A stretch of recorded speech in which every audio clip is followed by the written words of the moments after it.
हमारे बच्चों को गुंडे बनाने वाली अगर कोई जमात है तो वो जमात का नाम मैं कहना चाहता हूं कि कांग्रेस है।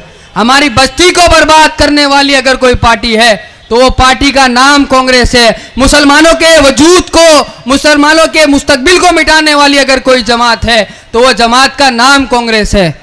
लोग हमसे आके पूछते हैं कांग्रेस का नाम आप मजलिस वाले बहुत खुल खुल कर लेते हो, तो मुझे कहना पड़ता है कि 1992 के अंदर बाबरी का ताला जिसने खुलवाया था वो जमात का नाम कांग्रेस है। अंदर मूर्ति बिठाई थी वो जमात का नाम कांग्रेस है। और सुन लो, ये कोक जिसने भारतीय जनता पार्टी को जन्म दिया वो जन्म देने वाली कोक का नाम भी कांग्रेस है। मैं ये कहना चाहता हूं आज 300 यूनिट की बात करने वाला, गुजरात के अंदर दस्तक देने वाला, जो अमानतुल्लाह खान की जामीन नहीं करा सकता, वो आकर आज अहमदाबाद के अंदर मुसलमानों के वोटों की भीख मांगता है। मैं कहना चाहता हूं कि क्यों बिल्किस बानो के ऊपर तुम्हारी आवाज नहीं निकली। मैं कहना चाहता हूं कि तुम ज्ञानवापी मस्जिद पर तुम्हारी आवाज नहीं निकली। हम उसे ही विधायक बनाएंगे, हम उसे ही एमएलए बनाएंगे जो हमारे हक की, हमारे मुस्तकबिल की बात करता हो।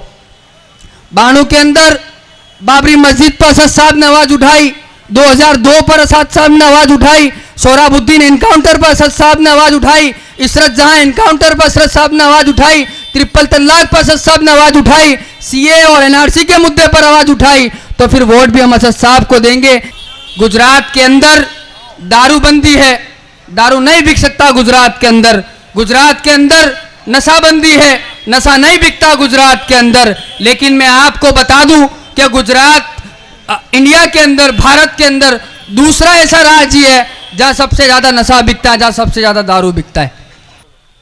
गुजरात प्रदेश के महामंत्री फरीद खान पठान से गुजारिश करूंगा कि वह आए और अपने विचार यहाँ रखें। फरीद खान पठान। अस्सलामु अलैकुम वरहमतुल्लाहि वबरकातुहू।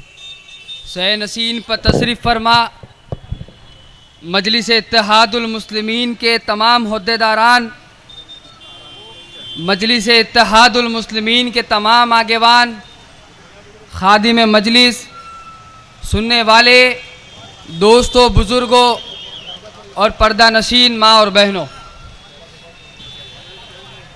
आज का ये प्रोग्राम जुआपुरा में और मजलिस का परचम आपको दिख रहा है।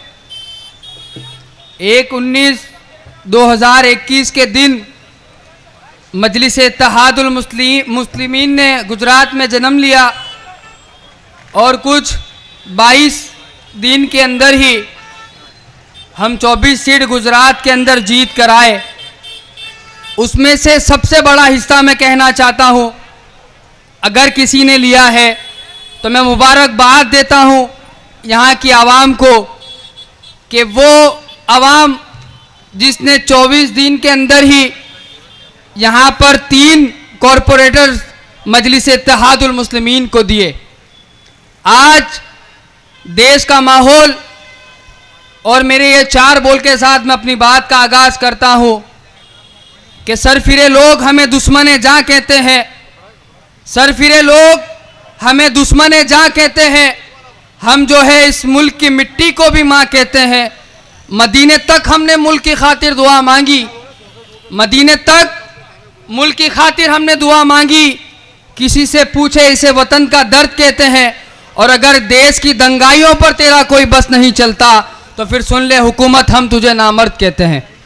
ये बोलने पर मजबूर इसलिए हूँ कि आज से 75 बरस तक हमने जिसे वोट दिया, हमारे बुजुर्गों से पूछा जाए, हमारे बड़ों से पूछा जाए कि आप किसी पार्टी का नाम जानते हो, तो उनकी ज़बान से निकलने वाला शब्द ये होगा कि हाँ, मैं कांग्रेस पार्टी को जानता हूँ।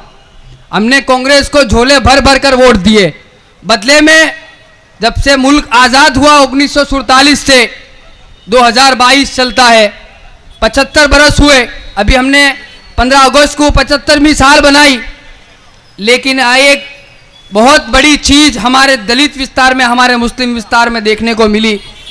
गुजरात के अंदर दारूबंदी है, दारू नहीं बिक सकता गुजरात के अंदर। गुजरात के अंदर नशाबंदी है, नशा नहीं बिकता गुजरात के अंदर। लेकिन मैं आपको बता दूं कि गुजरात इंडिया के अंदर, भारत के अंदर दूसरा ऐसा राज्य है जहां सबसे ज्यादा नशा बिकता है, जहां सबसे ज्यादा दारू बिकता है।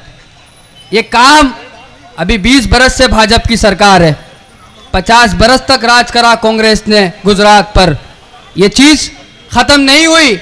हमारे बच्चों को गुंडे बनाने वाली अगर कोई जमात है तो वो जमात का नाम मैं कहना चाहता हूं कि कांग्रेस है। हमारी बस्ती को बर्बाद करने वाली अगर कोई पार्टी है तो वो पार्टी का नाम कांग्रेस है। मुसलमानों के वजूद को, मुसलमानों के मुस्तकबिल को मिटाने वाली अगर कोई जमात है तो वो जमात का नाम कांग्रेस है। लोग हमसे आके पूछते हैं कांग्रेस का नाम आप मजलिस वाले बहुत खुल खुल कर लेते हो, तो मुझे कहना पड़ता है कि 1992 के अंदर बाबरी का ताला जिसने खुलवाया था वो जमात का नाम कांग्रेस है। अंदर मूर्ति बिठाई थी वो जमात का नाम कांग्रेस है। और सुन लो, ये कोक जिसने भारतीय जनता पार्टी को जन्म दिया, वो जन्म देने वाली कोक का नाम भी कांग्रेस है। मैं ये कहना चाहता हूं। अभी 5 दिन पहले 5 मदरसों को आसाम के अंदर तोड़ दिया गया। एक शेर के साथ उन्हें भी ललकारना चाहता हूं।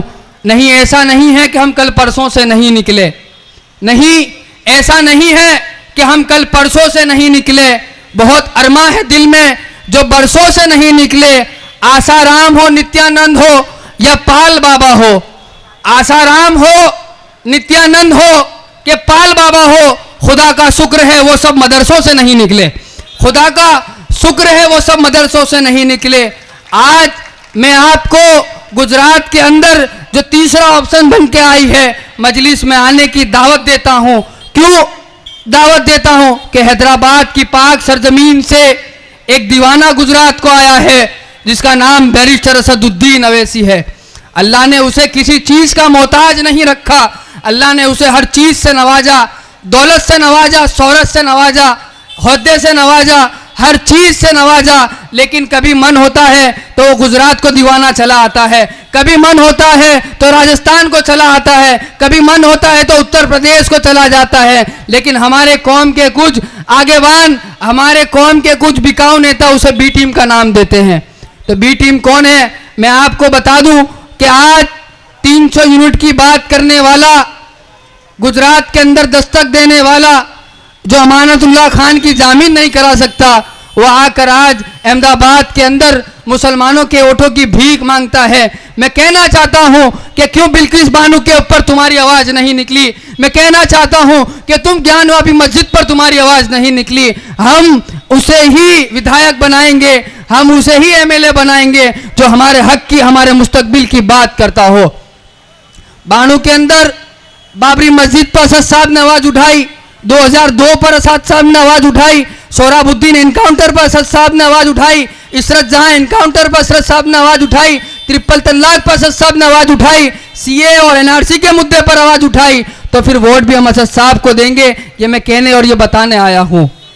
बस आखिरी शेर के साथ अपनी बात को खत्म करता हूं कि अजब सी आग सीने में जलाए फिर रहा हूं मैं, अजब सी आग सीने में जलाए फिर रहा हूं मैं, मोहब्बत ही मोहब्बत को गुनगुनाए फिर रहा हूं मैं।